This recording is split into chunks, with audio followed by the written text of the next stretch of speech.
Every empire believes it will be the last. Babylon believed it, Rome believed it, modern nations believe it now. They build higher, they centralize power, they promise peace. But Daniel's vision does not end with an empire. It ends with something else.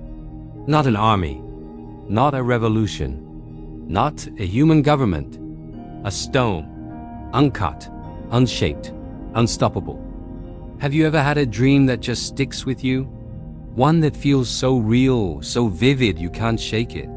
Well, imagine you're the most powerful man in the world, King Nebuchadnezzar of Babylon, and you have a dream that terrifies you so much you can't even remember what it was when you wake up. You just know it was big. You call in all your wisest advisors, your magicians, your enchanters, and you give them an impossible task. Tell me what I dreamed and then tell me what it means. They're stumped. They say, no one on earth can do this. The king, furious, orders their execution. It's a pretty dramatic start to the day. But then, a young man named Daniel steps forward. He's not a magician. He's a captive from Judah, but he serves a God who reveals mysteries. Daniel goes to the king and says, "Give me some time." That night, God reveals the entire dream to Daniel in a vision. The next day, Daniel stands before the king. He doesn't take any credit. He says, "There is a God in heaven who reveals secrets." He then describes the dream with perfect clarity. "Your Majesty looked, and there before you stood a large statue, an enormous, dazzling statue, awesome in appearance." He paints the picture for the king: a head of fine gold, a chest and arms of silver, a belly and thighs of bronze, legs of iron, and finally his feet, a strange mixture of iron and baked clay. Nebuchadnezzar must have been astonished. This was exactly what he had seen. Daniel then explains the meaning. The head of gold, that's you, King Nebuchadnezzar, and your great Babylonian empire. But after you, another kingdom will arise, inferior to yours, like silver is to gold. This was the Medo-Persian Empire. Then a third kingdom, one of bronze, will rule over the whole earth, Alexander the Great's Greek Empire. Following that, a fourth kingdom, strong as iron, crushing and breaking all the others. This points to the Roman Empire, known for its military might and iron rule. But the vision doesn't end there. The most crucial part is the feet, part iron, part clay. A divided kingdom, strong in some ways, but brittle and weak in others. It represents the fragmented state of powers that came after Rome. And then the grand finale. While the king is staring at this magnificent, terrifying statue in his dream, something incredible happens. A stone, not cut by human hands, comes flying out of nowhere. It strikes the statue on its feet, its most vulnerable point. The impact is catastrophic. The iron, the clay, the bronze, the silver, becoming like chaff on a summer threshing floor, blown away by the wind without a trace. But the stone that struck the statue, it became a huge mountain and filled the whole earth. This stone represents a final kingdom, a kingdom set up by God himself. A kingdom that will never be destroyed or left to another people. It will crush all those other kingdoms and bring them to an end, but it will itself endure forever. This ancient dream isn't just a history lesson, it's a powerful message of hope. It tells us that while human empires rise and fall, there is a greater plan at work. God is in control, and his kingdom is the one that will ultimately stand, unshakable and eternal. Daniel is explicit. This stone represents a kingdom unlike any before it. It is not founded by conquest. It is not inherited through bloodlines. It does not rise from human ambition. It is established. The text says, it will crush all those kingdoms and bring them to an end, but it will itself endure forever. Every empire before it was temporary.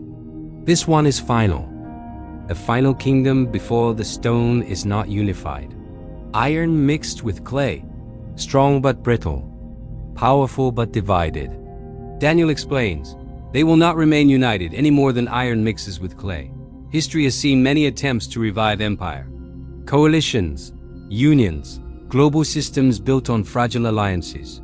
Strength without cohesion. Power without permanence.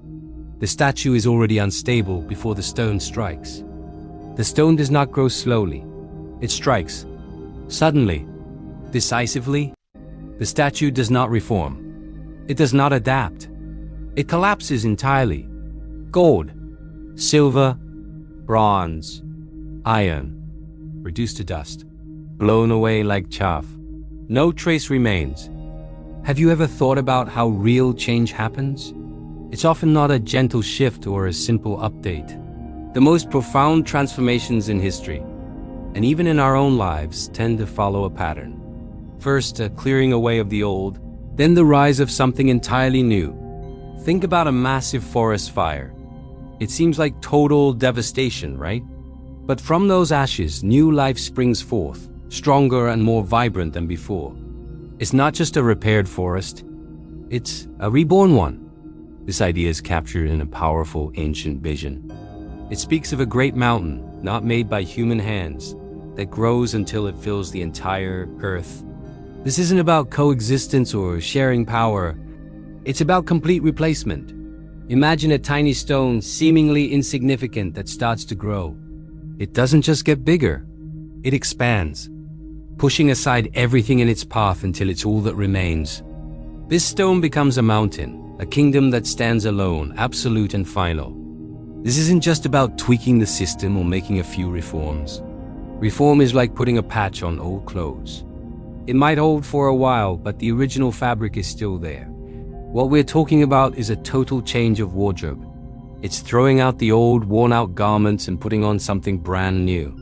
Something that redefines you completely. This process of destruction and replacement can feel scary. We get comfortable with the familiar, even when it's flawed. But true progress demands a clean slate. It requires the courage to let go of what is, to make way for what will be. It's the ultimate transition, the final word in a long story of change. This isn't just another chapter. It's the end of one book and the beginning of a completely new one, with a new author and a new narrative. It's the final, definitive replacement, leaving no trace of what came before. After destruction comes replacement. The stone grows. It becomes a mountain. It fills the entire earth, not coexisting with other kingdoms, not sharing authority, replacing them. This is not reform.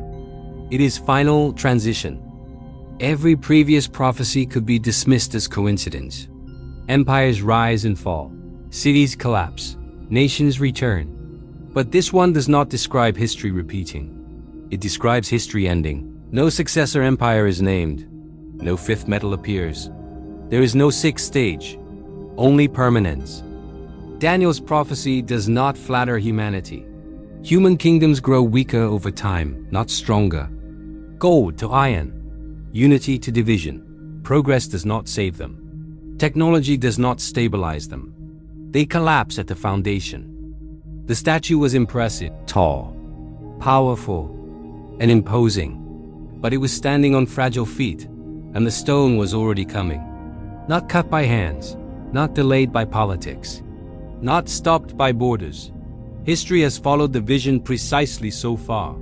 The question is not if the final kingdom comes. It is whether the stone has already been set in motion. This is the Watchman record.